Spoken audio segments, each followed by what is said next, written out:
Hi everyone, welcome to my channel. I'm Meg, the founder of The Integrated Heart, and I work as a well-being life coach. I'm also a certified meditation teacher and Ayurvedic health instructor.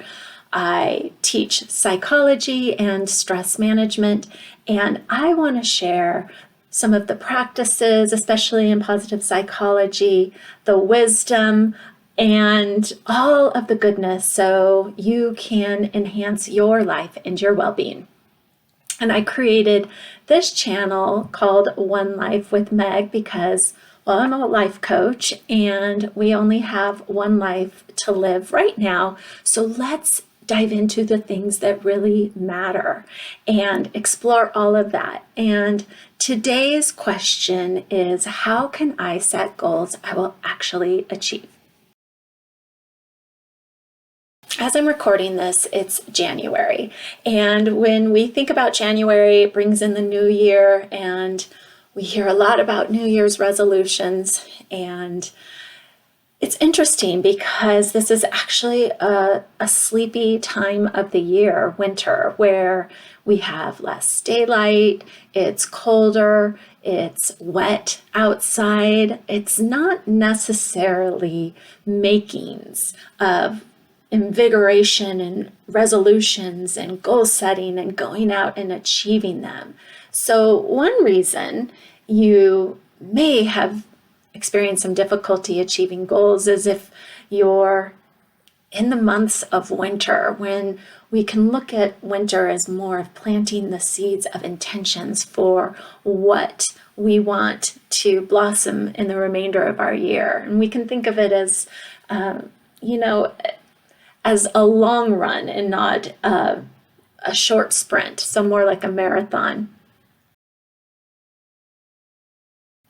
So that's one thing to consider, but no matter what time of year you are watching this, one of the things to consider when you're setting your goals that is really the most important is, what is your intention behind the goal? What is it that you want to bring into your life and have more of? And really the question to ask yourself is, how do I want to feel once I have achieved this goal?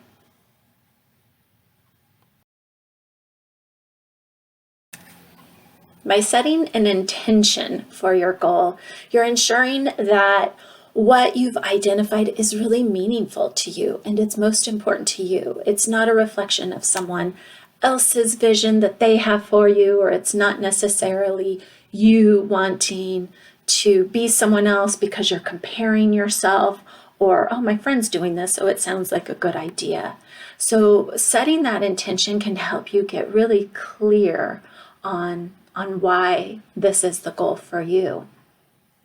And how we can do that is aligning your goals with your optimal well-being. So when you close your eyes and think about when you were most in flow in your life, where everything was going really well, what did that feel like? And that feeling, if you have that when you think about the goal that you're setting for yourself, that's a good indication that you're on the right track and that your goal is built on the foundation of what you really want, and it's really tied to the intention that is most true to you. Once you have your goal and you know it's aligned with your optimal well-being vision that you have for yourself, the next thing to do is to create an action plan for how you are actually going to achieve that goal.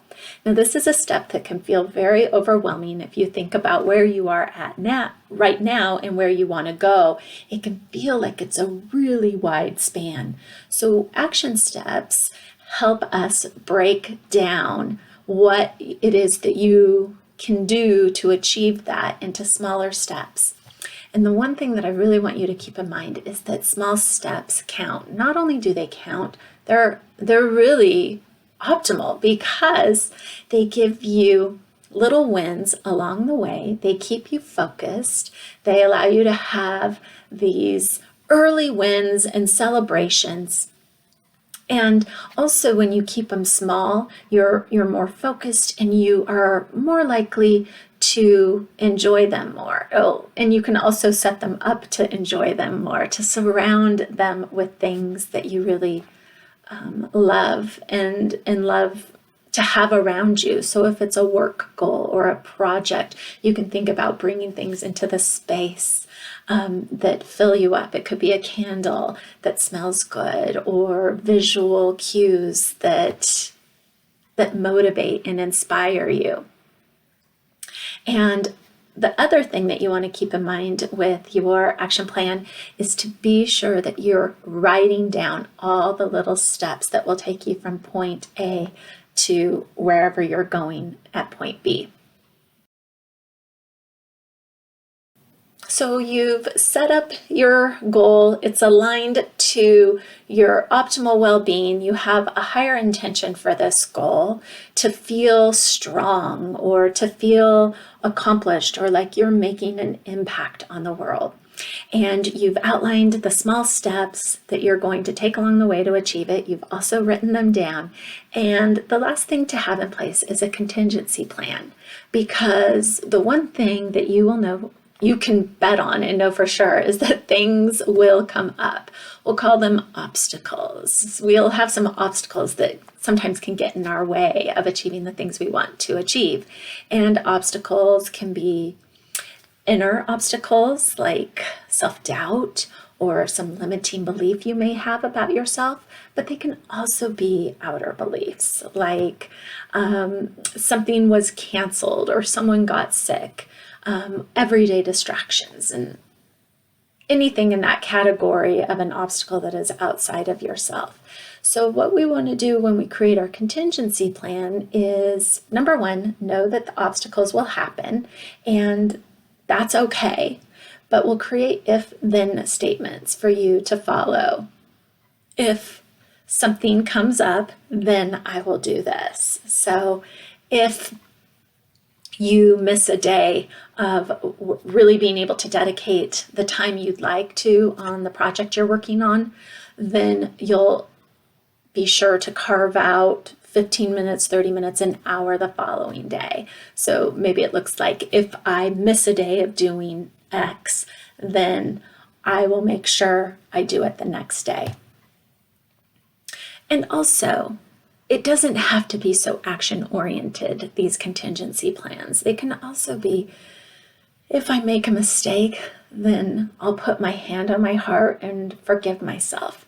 Because here's the thing, while you're going about achieving your goal, you want to enjoy the whole process and really afford yourself a lot of encouragement, inner encouragement, self-encouragement, and compassion for when it might not go as you want it to, because really it's not about perfection, it's about progress. So if-then statements are your contingency plan to keep you on track so you don't quit a goal prematurely.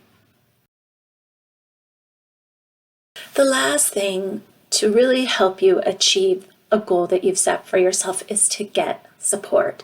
Find somebody in your life who can cheer you on, hold you accountable if that's something you want, always remind you of your higher intention for why you're doing the thing you're doing.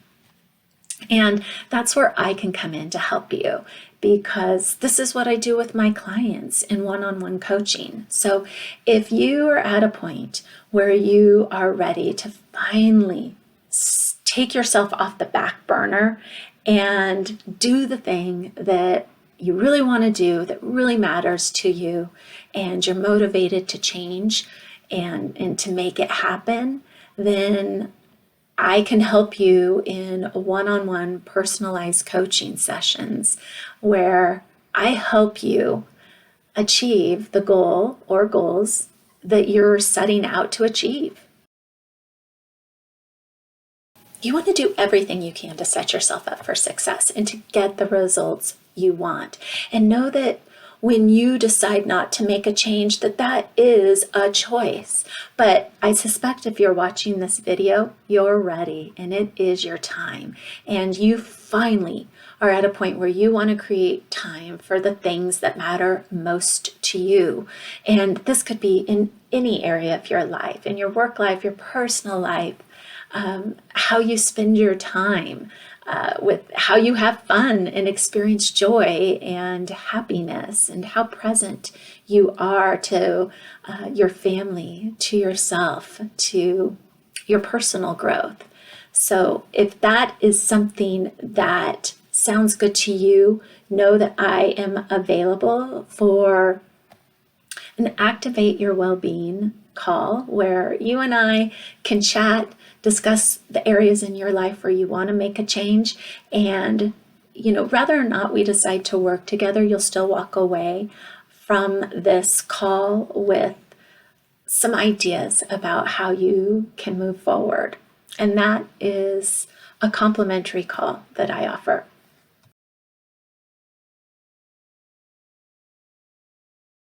So I hope you found that helpful, and I'd love to know what goals you're working on throughout 2023 or beyond, whenever it is you do watch this video. And if you have a question for me, please drop it in the comments below. And I have a few ideas in mind, but I'd love to hear from you as well. And you can always email me at meg@theintegratedheart.com. All right, I hope this was useful for you, and I wish you your most optimal well-being now and always. Thank you for being here.